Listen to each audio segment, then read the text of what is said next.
پھر ایک اور واج ٹکر گواہ آ جاتا ہے، وہ کہتا ہے کہ ملزم اور جو مقتول ہے یہ دونوں دو سائیکلوں پر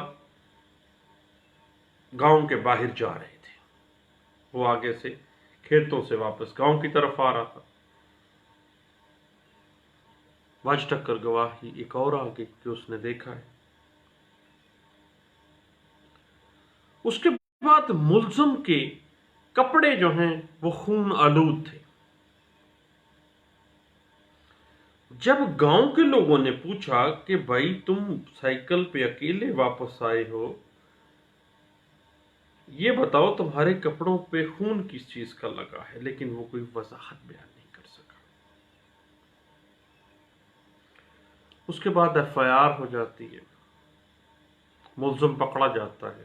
اس سے وضاحت لی جاتی ہے کہ آپ کے کپڑوں کے اوپر خون جو ہے اس کو جسٹیفائی کرے، لیکن وہ کوئی وضاحت نہیں دے سکا۔ اس کے بعد جب ایف آئی آر کے بعد انویسٹیگیشن ہوتی ہے تو ملزم سے ایک خنجر برآمد ہوتا ہے۔ ملزم نشاندہی کرتا ہے کہ فلاں کھیت میں میں نے خنجر دبا دیا ہے جس سے میں نے مقتول کو قتل کیا تھا۔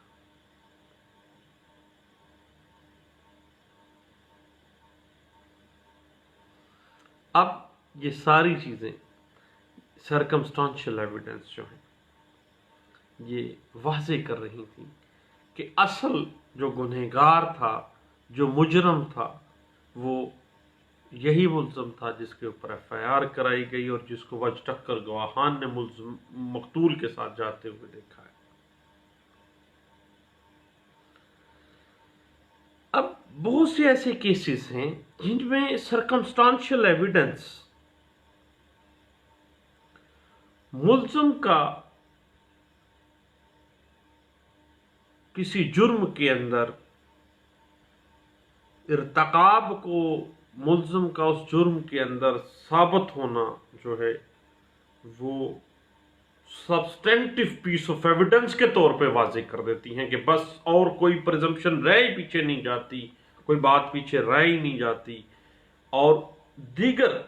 جو شہادتیں ہیں اس کے ساتھ یہ معاملہ کوریبوریٹ ہو رہا ہے کہ ملزم مقتول کے ساتھ جا رہا تھا، آخری دفعہ دونوں اکٹھے پائے گئے، اس کے بعد ریکوری اس سے ملزم سے ہو جاتی ہے،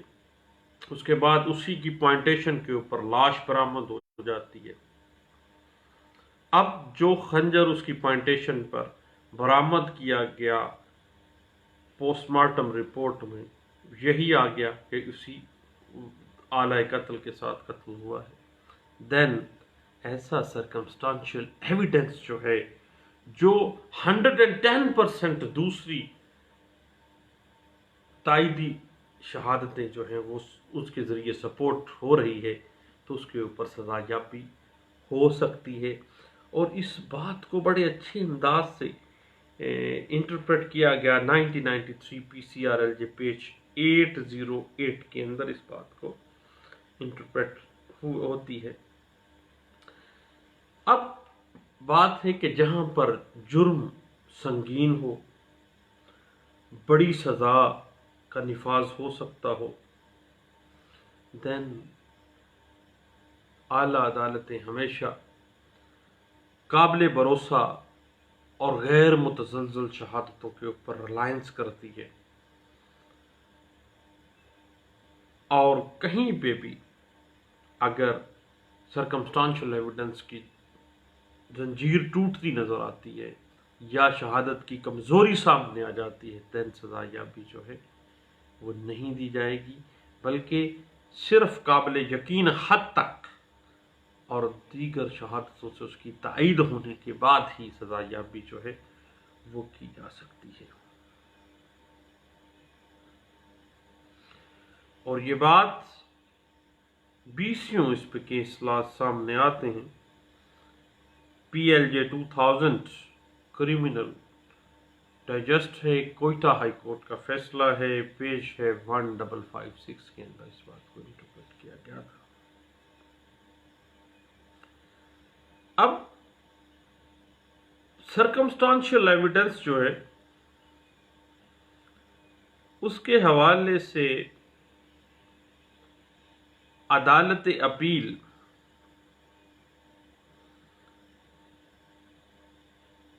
قانون شہادت آرڈر 1984 کے جو احکامات ہیں ایویڈنس کے حوالے سے، ان پر غور کرنے میں اگر ناکام رہی ہے، مدعی کے اہم جو گواہ ہے اس کے اوپر ری ایگزامینیشن، کراس ایگزامینیشن باقاعدہ طور پر نہیں کیا گیا ہے، دین سرکمسٹانشل ایویڈنس میں اگر کوئی لکونہ سامنے آ جاتا ہے